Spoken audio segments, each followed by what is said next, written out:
তো হ্যালো বন্ধুরা, আপনারা কেমন আছেন? আশা করি আপনারা সবাই ভালো আছেন। তো আজকে আবার 5টি জিকের বিষয়ে আলোচনা করতে চলেছি। আর যারা আমাদের চ্যানেলে নতুন এসেছেন, প্লিজ চ্যানেলটিকে সাবস্ক্রাইব করুন, লাইক করুন, কমেন্ট করুন আর পাশে থাকুন। তো চলো বেশি দেরি না করে ভিডিওটা চালু করা যায়।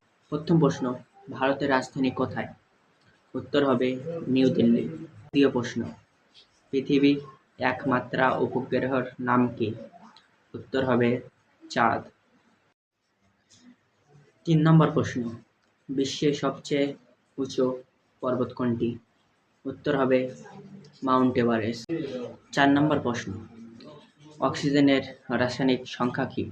উত্তর হবে 0। 5 নম্বর প্রশ্ন, ভারতের জাতীয় সঙ্গীত কে রচনা করেছিল?